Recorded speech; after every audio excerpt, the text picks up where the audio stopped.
My mom invited my ex, his mother, and my sister to a surprise intervention while I was pregnant, then read me a letter begging me to leave my husband. When I asked her if she even cared about my baby, she said, "That baby deserves a real father. I just walked out. That was 9 months ago. Now she's fighting for grandparent rights." My brother's best friend Richard and I started dating when I was 16 and dated up until we graduated high school. We broke up because he proposed, but I believed it was too early for us to get engaged, so I rejected. This caused a lot of drama with my family because they kept asking me to reconsider. They suggested we have a long engagement or make a promise to reconcile. But to be honest, I didn't want to anymore. It was a really impulsive decision, and I got worried about what other impulsive decisions he'd make. Maybe it was me being paranoid, but I wasn't going to risk it. My stance on not taking him back made my relationship with my brother suffer for a while. Richard would tell him what happened between us, how much he missed me, how much he loved me, and so on. My brother Michael, seeing his best friend was hurting, made it his mission to ignore me. I felt guilty about it, but nothing was going to change my mind. As for my sister Jennifer, our relationship never recovered. She was sure my ex was my soulmate, the one I would grow old with, and she'd constantly ask me when we were getting back together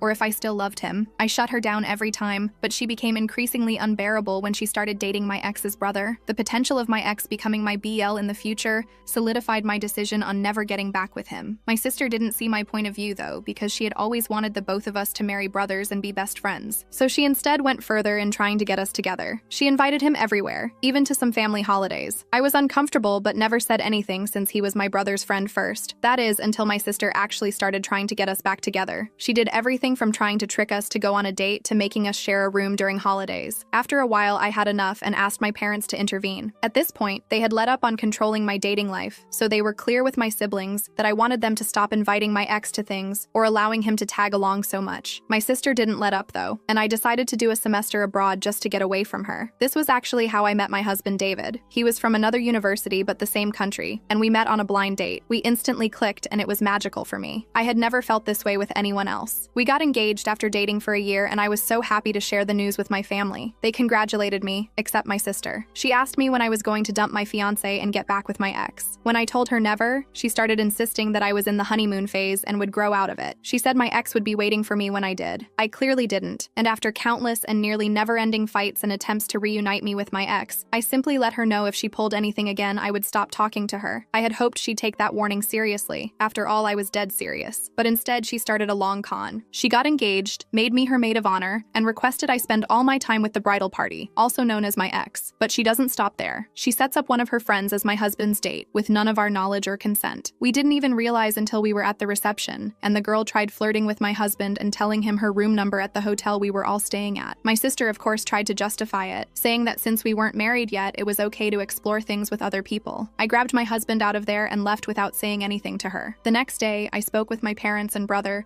and explained that this situation was out of hand. It had lasted years and I was tired of it. That's why I told them I would not talk to my sister ever again, and if they try to fix stuff between us, I would cut all contact with them as well. I made it clear this didn't mean I was going to make them choose a side. I just didn't want anything to do with her anymore. My mom was devastated by my decision and tried to negotiate, saying this was my sister I was talking about and you can't just cut family from your life. My dad and brother, on the other hand, said they would respect my choice. Apart from 2 attempts from my mom, I haven't spoken or written anything with my sister in the past 6 years. Though she has tried to reconcile with me, she sends me gifts and throws tantrums, but I throw away her gifts and don't acknowledge she exists. Even if we're at a family event or reunion, she's simply not there to me. At first, she made snarky comments about how immature I was, or how I couldn't take a joke, or tried to create drama, but since nobody backed her up, she gave up. She did have a meltdown though when she was informed she was invited to my wedding but would not be part of any preparations. This hurt her more than anything I'd done because growing up we always talked about being each other's maid of honors. She kept up her end of the bargain, though I wish she hadn't because of the intent behind it, but this was my way of telling her I truly was done with her. My brother ended up calling me over this,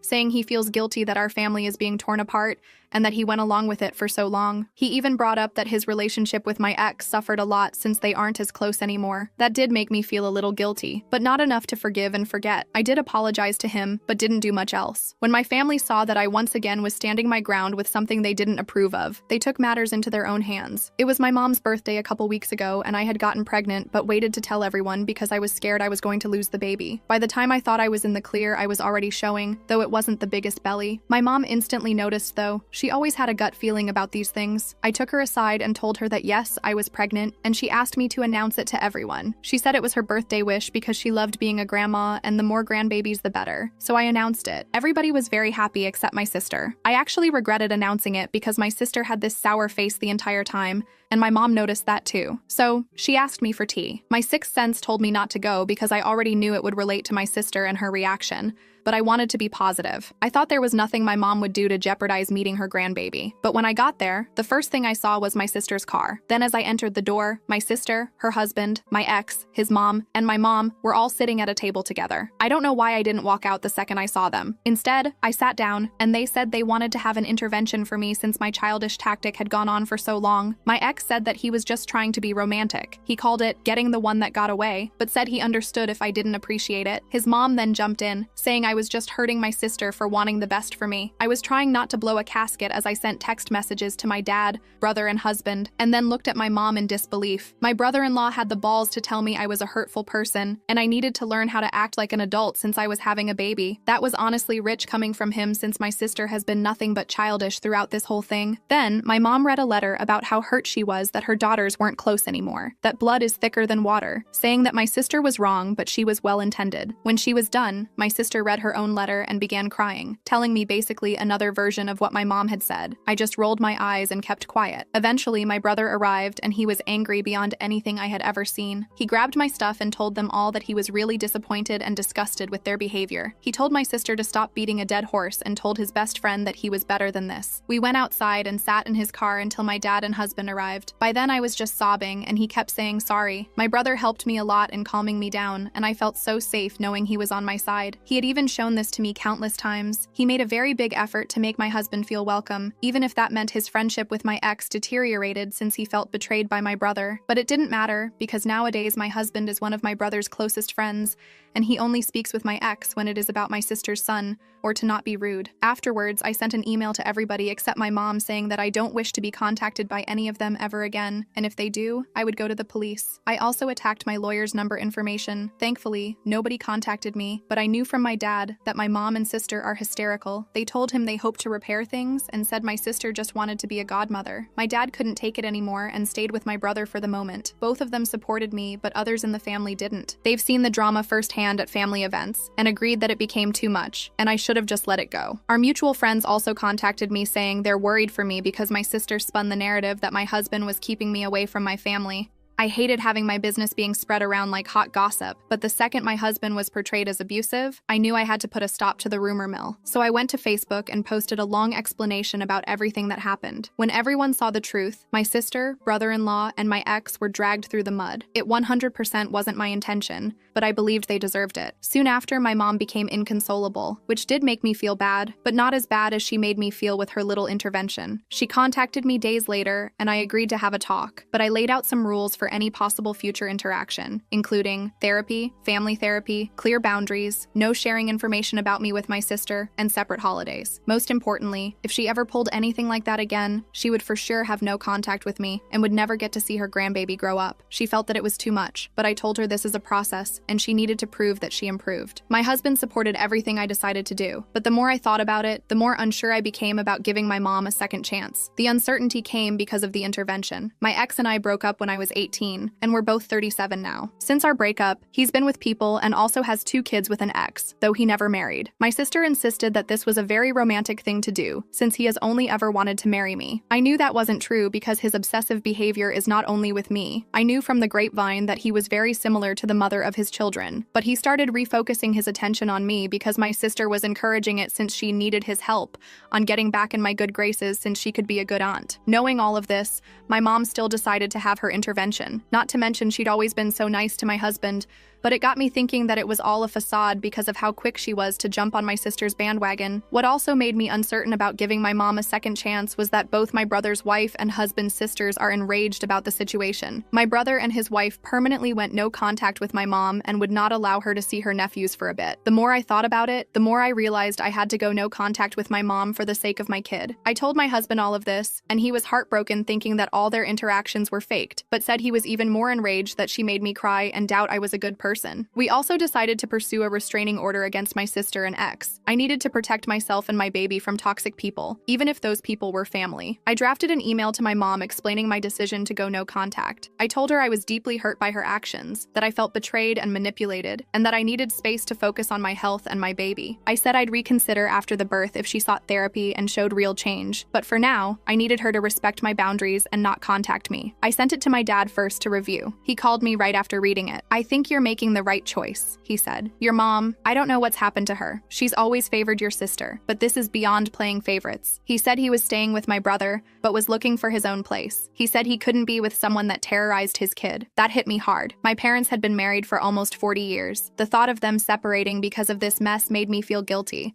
even though I knew it wasn't my fault. "Dad, you don't have to." "I do," he interrupted. "This isn't just about you. It's about who your mother has become. I've been making excuses for her for too long." He suggested a few small edits to my email, mostly to clarify my boundaries, and then I sent it. I also emailed my lawyer to ask about restraining orders, just in case. I didn't think my mom would get violent, but I hadn't thought she'd ambush me while pregnant either, so clearly my judgment was off. The response came 3 days later. My mom sent a long, rambling email that bounced between apologizing and justifying her actions. She said she was just trying to heal the family, and that she never meant to cause stress. She claimed Jennifer was heartbroken about missing out on my pregnancy, and that Richard had changed and grown up. The most telling part was at the end, where she wrote, "I just want what's best for you, and I've always thought you and Richard were meant to be together. David seems nice, but he's taking you away from your family." I showed the email to David, who read it with a grim expression. "She still doesn't get it," he said. "She's still pushing Richard." "After 19 years?" I added. "Richard and I broke up when I was 18. I'm 37 now. This is insane." I didn't respond to her email. Instead,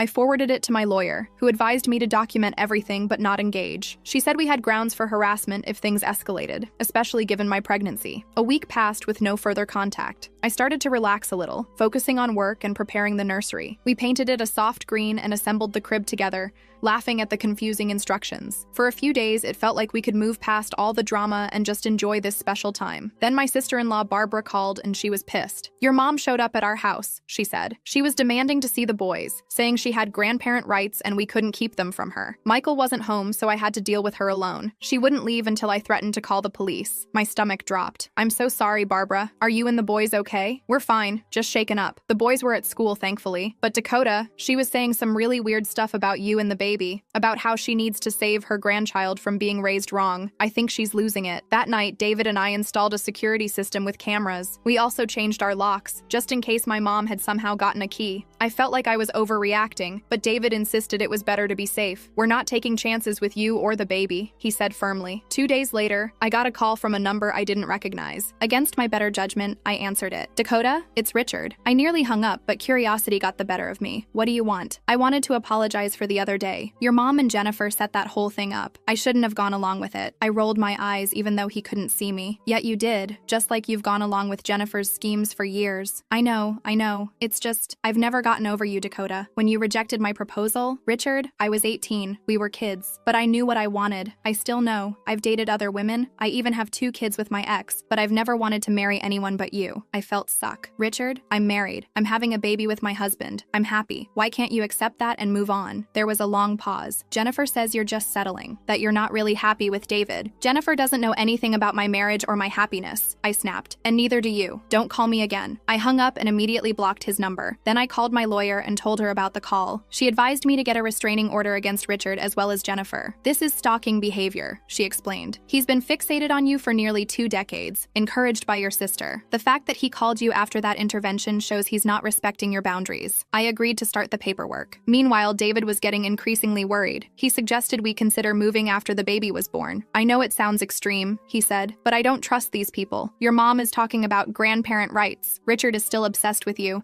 and Jennifer has proven she'll go to any length to push her agenda." I didn't want to leave our home, but I understood his concerns. We agreed to table the discussion until after the baby arrived, but we'd keep it as an option. The next blow came from an unexpected source. My dad called to tell me my mom was consulting with a lawyer about grandparent rights. "She's serious about this, Dakota," he warned. "She's convinced herself that David is abusive and controlling, and that you need to be saved from him. She's talking about getting custody of the baby." I felt like I'd been punched in the gut. That's insane. She has no grounds for that. I know, but she's not thinking rationally. I tried to talk her out of it, but she just accused me of taking your side against family. I've moved out permanently. I'm filing for divorce next next week. I started crying, overwhelmed by guilt. Dad, I'm so sorry. This is all because of me. No, sweetheart. This is because your mother and sister can't respect boundaries. This is because they're so fixated on this fantasy of you and Richard that they can't see reality anymore. None of this is your fault. After we hung up, I told David everything. He was quiet for a long time. Then he pulled me into a hug. I'm calling my cousin, he said. His cousin was a family law attorney in another state. We need to know exactly what rights your mom might have and how to protect ourselves. The conversation with his cousin was both reassuring and alarming. Grandparent rights varied by state, but generally they were hard to get without proving the parents were unfit. However, the cousin warned that even frivolous lawsuits could be stressful and expensive to fight. Document everything, he advised. Every threat, every boundary violation. And consider getting a restraining order against your mom too, not just Jennifer and Richard. I was hesitant to go that far with my own mother, but David pointed out that she'd already shown she didn't respect my boundaries. A restraining order would at least give us legal recourse if she showed up at our house like she had at Michael's. The next day, I got a text from my dad. Your mom is telling people David hits you. She's building a case for emergency custody when the baby is born. Be careful. I felt like I was living in a nightmare. My own mother was spreading lies that my husband was abusive, all because I wouldn't get back with my elevated school boyfriend. I called my lawyer immediately, and she advised me to get ahead of the story. These kinds of rumors can be devastating, even when they're completely false. You need to make it clear to everyone that these are lies. So I did something I never thought I'd do. I posted the whole story on social media. I detailed Jennifer's years of manipulation, Richard's ongoing obsession, and now my mother's false accusations and threats to take my baby. I included screenshots of texts and emails as evidence, being careful to redact anything too personal. I'm posting this because my mother is spreading dangerous lies about my husband being abusive, I wrote. David has never and would never hurt me. These accusations are coming from a place of desperation, because I've refused to leave my husband and get back with my elevated school ex-boyfriend, a relationship that ended 19 years ago. I'm currently pregnant, and my priority is protecting my child from this toxic situation. The post exploded. Friends, family members, and even acquaintances reached out to offer support. People shared their own stories of family estrangement and boundary violations. A few of Jennifer's friends defended her at first, but they quickly backed down when others shared their own experiences with her manipulative behavior. My mom called me screaming. I let it go to voicemail and then sent the recording to my lawyer. Jennifer blew up my phone with texts calling me a liar and a drama queen. I blocked her number. Richard's mom called David's workplace trying to get him fired, claiming he was unstable and dangerous. Thankfully, his boss knew us both well and dismissed her claims immediately. The most surprising call came from Richard's ex, the mother of his children. She'd seen my posts through mutual friends and wanted to warn me. Richard did the same thing to me, she explained. He was obsessed with getting me back after we broke up. He'd show up at my work, send me gifts I didn't want, tell everyone we were getting back together. It only stopped when he found out you were pregnant. Then suddenly he lost interest in me and the kids. She told me she'd moved across the country to get away from him, and he barely even fought for custody of their children. He paid child support but rarely called or visited them. Be careful, she warned. He doesn't really want you. He wants the idea of you, and he doesn't care who he hurts to get it. After that call, I agreed with David that we should get restraining orders against all three of them. Jennifer, Richard, and my mom. It felt extreme, but I needed to protect my family. The day after we filed the paperwork, my dad called in a panic. Your mom came home and found the divorce papers, he said. She's gone completely off the rails. She's threatening to come to your house and talk some sense into you. I tried to stop her, but she wouldn't listen. She's with Jennifer now. I thanked him for the warning and immediately called the police to let them know about the potential situation. Then I called David, who was at work, and he rushed home. We locked all the doors and windows and waited anxiously. Sure enough, about an hour later, my mom's car pulled into our driveway. Jennifer was with her. They came up to the door and started pounding on it, yelling for me to open up. I recorded everything on my phone while David called the police again to report that they were actually at our house. Dakota, open this door right now, my mom shouted. This has gone on long enough. We're family, and you don't treat family this way. Jennifer's voice joined in. You're being ridiculous. All of this because you can't admit you made a mistake marrying David instead of Richard. He still loves you, Dakota. He's waiting for you. I felt suck listening to them. These were the people who were supposed to love me unconditionally, yet here they were, trying to destroy my marriage and steal my baby. The police arrived within minutes. I watched through the window as they approached my mom and Jennifer, who immediately started crying and playing the victim. The officers were professional but firm, explaining that they needed to leave the property immediately. My mom tried to argue that she was just concerned about her daughter, but the officers weren't having it. Ma'am, we've been informed that there are restraining orders being processed. Whether those are approved or not, you need to leave this property now, or you will be arsted for trespassing. They finally left, but the damage was done. I was shaking so badly that David had to help me to the couch. The stress triggered some cramping, and we ended up going to the hospital just to be safe. Thankfully, the baby was fine, but the doctor warned me again about managing my stress levels. Your blood pressure pressure is concerning," she said. "I want you on modified bed rest for the next week, and we'll reassess after that." David took time off work to stay with me. My dad came by every day to check on us and bring food. Michael and Barbara kept the boys away but sent sweet videos of them talking to their future cousin. David's family rallied around us too, with his sisters taking turns staying with us so David could run errands without leaving me alone. The restraining orders were granted a week later. My mom, Jennifer, and Richard were legally prohibited from contacting me or coming within 500 feet of our home or workplaces. It should have made me feel safer, but instead, I just felt sad. How had things gotten so bad that I needed legal protection from my own mother and sister? My dad officially filed for divorce and moved in with us temporarily while he looked for his own place. He was devastated but resolute. "I should have stood up to your mother years ago," he told me one night as we sat in the nursery. I was folding tiny onesies while he assembled a changing table. "I knew she favored Jennifer and pushed you aside,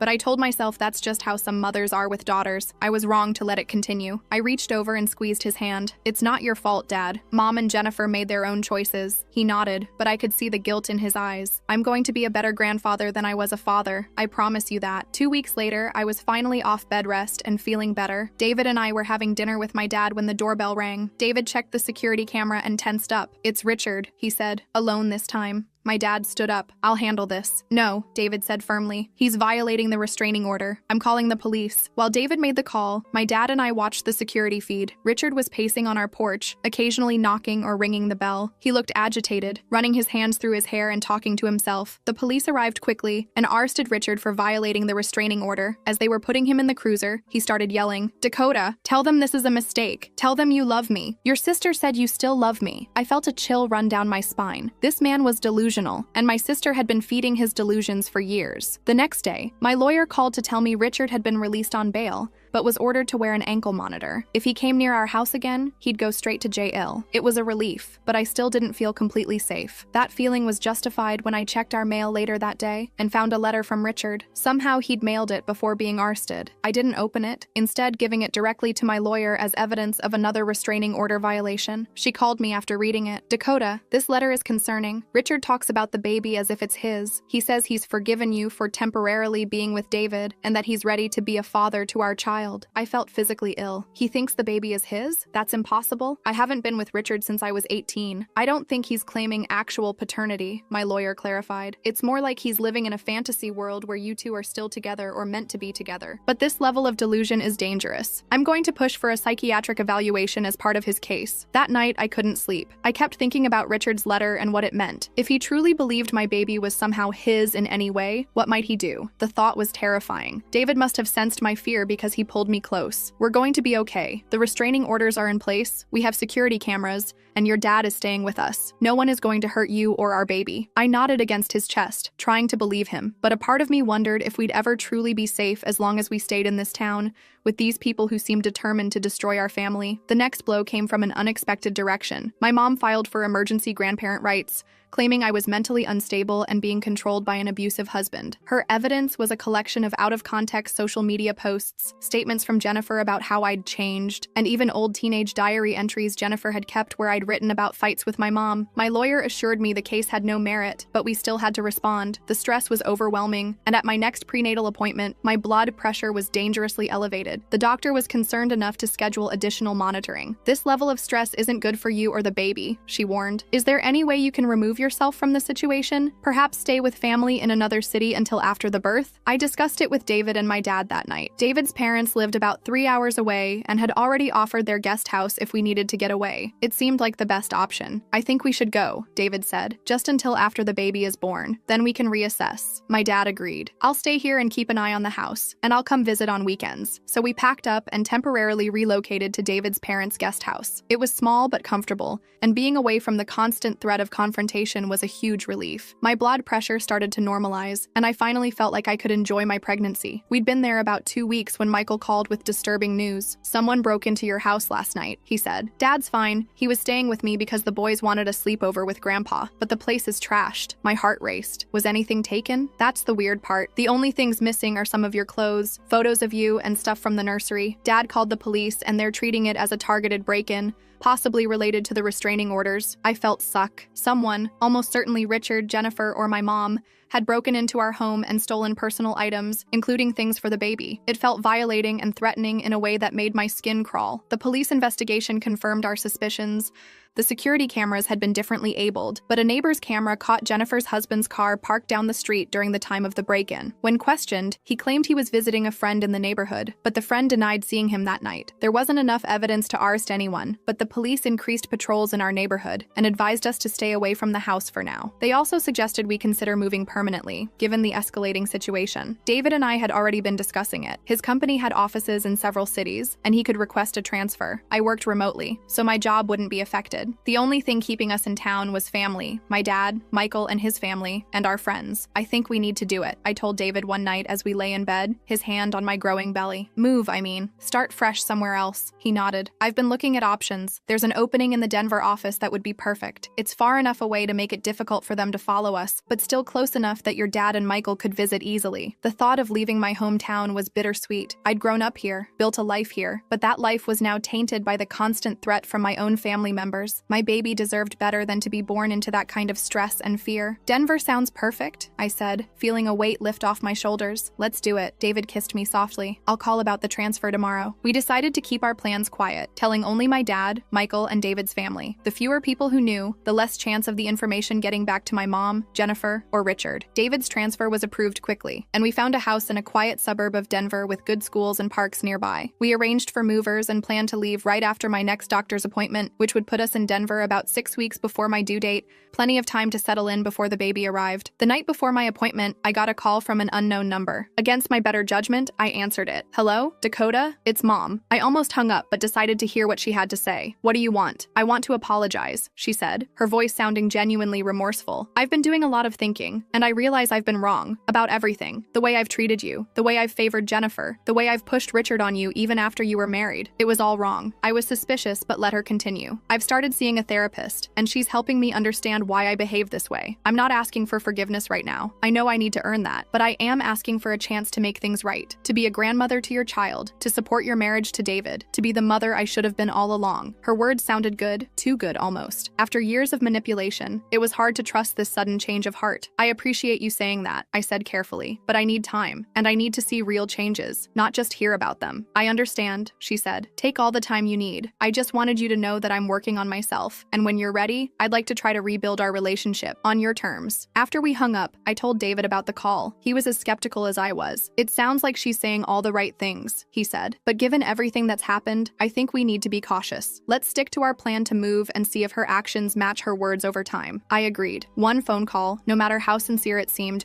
couldn't undo years of damage. We'd proceed with the move and reassess our relationship with my mom once we were settled and the baby had arrived safely. The next morning, we went to my doctor's appointment. Everything looked good, my blood pressure was normal, the baby was growing well, and all tests came back negative for any concerns. We were cleared to travel to Denver the following week. As we walked to our car in the parking lot, I spotted a familiar figure leaning against it, Richard. My heart started racing, and I instinctively put my hand over my belly. David, I whispered, grabbing his arm. He saw Richard at the same time and pushed me slightly behind him. Stay here, he said, pulling out his phone. I'm calling the police. But before he could dial, Richard spotted us and started walking over, a strange smile on his face. Dakota, David, what a coincidence running into you here. He was acting as if we were old friends, as if there wasn't a restraining order prohibiting him from being anywhere near us, as if he hadn't been arrested just weeks ago for showing up at our house. Richard, you need to leave, David said firmly. You're violating the restraining order. The police are on their way. Richard's smile faltered slightly. I'm not violating anything. This is a public place, and I have a doctor's appointment too. It's just a coincidence. I didn't believe that for a second. Someone, likely my mom or Jennifer, had told him about my appointment. The restraining order says you can't come within 500 feet of us, regardless of where we are, I said, my voice shaking slightly. Please leave before the police get here. Richard's expression hardened. I just wanted to talk, to clear the air. Your mom said you were ready to listen, that you'd had a change of heart. So my mom's call had been a setup after all. She'd been trying to get information about my whereabouts to pass to Richard. The betrayal stung, even though I should have expected it. My mom was wrong, I said firmly. I haven't had a change of heart. I'm happily married to David. We're having a baby together, and I want nothing to do with you. Please respect that and leave us alone. Richard's face twisted with anger. You're making a mistake, Dakota. We're meant to be together. Everyone knows it. Your sister knows it. Your mom knows it. Deep down, you know it too. David had finished his call to to the police and stepped forward. "That's enough, Richard. You need to leave now." Richard looked at David with pure hatred. "This is all your fault. You took her from me. You brainwashed her against her family, against me. No one took me from you," I said, finding my courage. "We broke up 19 years ago because I didn't want to marry you at 18. That was my choice then. And being with David is my choice now. The only people trying to control me are you, Jennifer, and my mom." Richard took a step toward me, his face red with anger. "You don't mean that. You can't mean that. After everything I've done to get you back. Sir, I need you to step back right now." A security guard from the medical building had approached, likely alerted by another patient who had noticed the confrontation. Richard looked at him, then back at us, clearly calculating his options. "This isn't over," he said, finally backing away. "We're meant to be together, Dakota. You'll see." He walked quickly to his car and drove away just as a police cruiser pulled into the parking lot. We gave our statements to the officers, who promised to follow up on the restraining order violation. They offered to escort us home, but we declined, not wanting to lead them to David's parents' house where we were staying. Instead, we drove straight to Michael's house, where my dad was staying. We needed to tell them about the move immediately and warn them about my mom's deception. "I can't believe she'd do that," my dad said after we explained what happened. "Actually, no, I can believe it. I just didn't want to." Michael was equally disgusted. "This settles it. Barbara and I are cutting Mom off completely. No more chances." We told them about our plans to move to Denver the following week. They were sad but understood completely. "We'll visit often," Michael promised, "and you'll always have a safe place to stay when you come back to town." My dad surprised us by saying he was considering moving too. Not to Denver specifically, but away from here. "There's nothing keeping me in this town anymore except you kids. And with you moving, Michael, it might be time for me to start fresh too." The idea of my dad moving closer to us was appealing. He'd been our biggest supporter through all of this, and having him nearby when the baby came would be wonderful. We spent the rest of the day finalizing our moving plans. We arranged for the movers to come 2 days earlier than originally planned, just to be safe. David called his boss to let him know we were accelerating our timeline. I contacted my doctor in Denver to move up my first appointment there. That night, as we drove back to David's parents' house, I felt a mix of emotions: sadness at leaving my hometown, anxiety about Richard's continued obsession, anger at my mom's betrayal, but also hope for our future in Denver, away from the toxic dynamics that had dominated my life for too long. "Are we doing the right thing?" I asked David as we pulled into his parents' driveway. He reached over and took my hand. "Absolutely. We're protecting our family, you, me, and this baby. That's always the right thing." I nodded, placing my free hand on my belly. Our baby kicked, as if in agreement, and I smiled despite everything. We were making the right choice. We were choosing peace, choosing health, choosing to break the cycle of toxicity that had defined my family for too long. As we walked into the house, I felt a sense of determination replace my fear. We would build a new life in Denver, surrounded by people who truly loved and supported us. My mom, Jennifer, and Richard could continue living in their fantasy world, but they would no longer have the power to disrupt our reality. The next chapter of our lives was about to begin, and for the first time in months, I was looking forward to it. The next morning, we started packing our essential stuff. We weren't taking much since we'd already arranged for the movers to handle most of our belongings. Just some clothes, important documents, and a few personal items we didn't want to risk losing. David's parents helped us load everything into our SUV, while his dad gave us advice about the drive to Denver. "You should make it in one day, but don't push yourselves," he said, showing us the route he'd mapped out. "There are plenty of decent hotels along the way if you need to stop." His mom handed me a cooler full of snacks and drinks. "Make sure she eats regularly," she told David, as if I wasn't standing right there. But I didn't mind. It was nice having people who cared so much. We said our goodbyes, promising to call when we reached Denver. My dad and Michael were meeting us at the new house with a few things they'd picked up for us.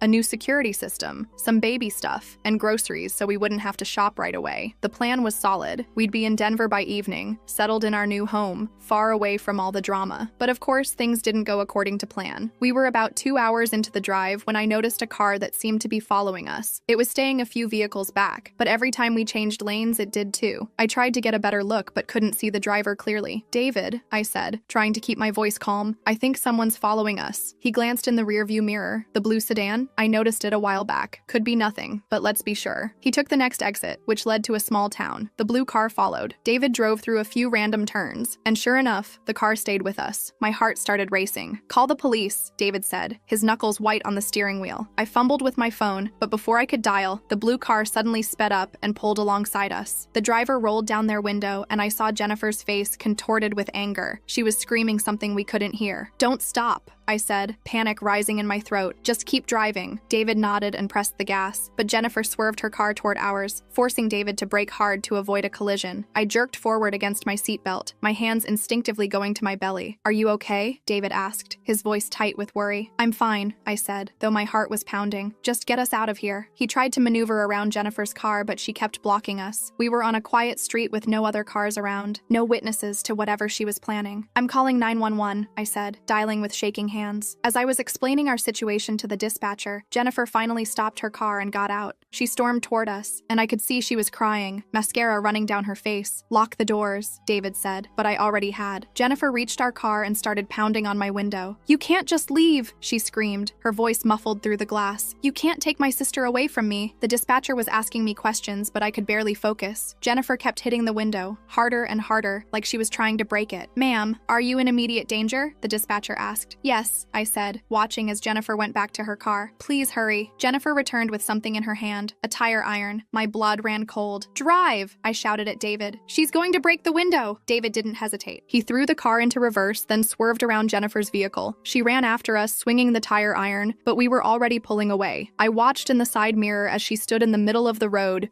screaming and waving the tire iron. Stay on the line with me, the dispatcher said. Officers are on their way to your location. We drove to a nearby gas station and waited for the police. My whole body was shaking, and I couldn't stop crying. David held my hand, telling me everything would be okay, but I could see the fear in his eyes too. The police arrived about 10 minutes later. We gave our statements and showed them the restraining order against Jennifer. They took the incident seriously, especially when they heard I was pregnant. We'll find her, one officer assured us. In the meantime, we'll escort you back to the highway. With a police car behind us, we got back on the road. I called my dad to tell him what happened, and he was furious. This has gone too far, he said. I'm calling Michael, and we're going to find Jennifer ourselves. Dad, no, I said. Let the police handle it. Just meet us in Denver like we planned. He reluctantly agreed, but I could tell he was seething. I hung up and leaned back against the headrest, suddenly exhausted. The baby was moving a lot, probably reacting to all the adrenaline in my system. Maybe we should stop at a hospital, David suggested, glancing at me with concern, just to make sure everything's okay with the baby. I nodded, too tired to argue. We found a hospital about an hour later and checked in. The staff was amazing. They got me into a room quickly and hooked me up to monitors to check the baby's heartbeat. Everything looks normal, the doctor said after examining me, but given the stressful situation and your history of blood pressure issues, I'd like to keep you for observation for a few hours. I agreed, and David stepped out to call his parents and update them. While he was gone, my phone rang. Unknown number. I hesitated but answered it. Hello? Dakota? It's Richard. My stomach dropped. How did you get this number? I blocked you. Jennifer gave it to me, he said, his voice eerily calm. She's really upset, you know. She said, you're running away with my baby. I felt suck. It's not your baby, Richard. I haven't been with you in 19 years, but it should be, he insisted. We should be together. We should be a family. Jennifer says, I don't care what Jennifer says, I interrupted. She's delusional, and so are you. Please stop calling me. I can't, he said, his voice breaking. I love you, Dakota. I've always loved you. I've waited all these years for you to come back to me. I was never coming back, I said firmly. I moved on a long time ago. You need to do the same. There was a long pause. Where are you? He finally asked. Jennifer lost you on the highway. A chill ran down my spine. I'm not telling you that. Goodbye, Richard. I hung up and immediately called the police officer who had taken our statement earlier. I explained about Richard's call and my concerns that he and Jennifer might be working together to find us. We've located your sister, the officer told me. She's being held for questioning. As for this Richard person, we'll put out an alert. Do you have a recent photo of him? I didn't, but I knew Michael would. I gave the officer Michael's number and then texted Michael myself to explain the situation. He called me right back. I sent them a picture, he said, and I talked to Dad. We're both heading to Denver now. We don't want to wait until tomorrow. You don't have to do that, I said, though I was relieved. Yes, we do, Michael insisted. Family protects family. Real family, not whatever Mom and Jennifer think they are. After hanging up, I told the nurse about the call and asked if hospital security could keep an eye out. She assured me they would and suggested I get some rest. I tried, but every time I closed my eyes, I saw Jennifer's face,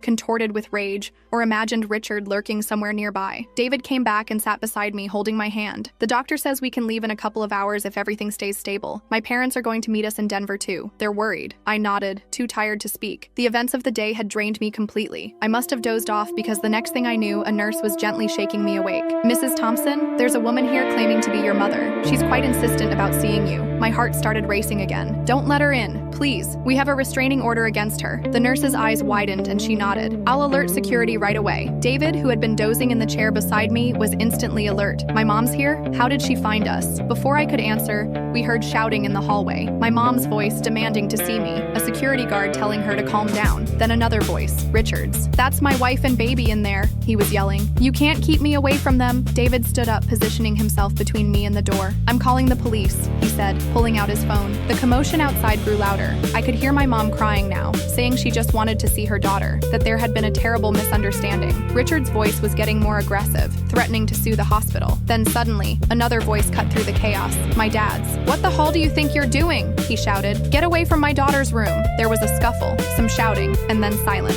A few minutes later, there was a knock at the door. "Dakota, it's Dad. Can I come in?" David opened the door cautiously. My dad stood there looking disheveled but determined. Behind him, I could see security guards restraining Richard and my mom. "How did you get here so fast?" I asked as he rushed to my bedside. "I was already on my way when Michael called about Richard," he explained. "I drove like a maniac. Good thing, too." He looked over his shoulder at the scene in the hallway. They were causing quite a scene. The police arrived shortly after and arrested both Richard and my mom for violating the restraining orders. As they were being led away, my mom kept crying and saying she just wanted to make things right. Richard was eerily silent, just staring at me with this intense look that made my skin crawl. After they were gone, the doctor came in to check on me again. My blood pressure was elevated, unsurprisingly, but the baby's heartbeat was still strong and regular. "I'd like to keep you overnight," she said, "just to be safe." I agreed, too exhausted to argue. My dad and David took turns staying with me while the other went to get food or coffee. Michael arrived a few hours later, having driven just as crazily as my dad. "Jennifer's been arrested too," he told us. "They found the tire iron in her car, and there were witnesses at the gas station who saw her chasing your car. She's facing serious charges."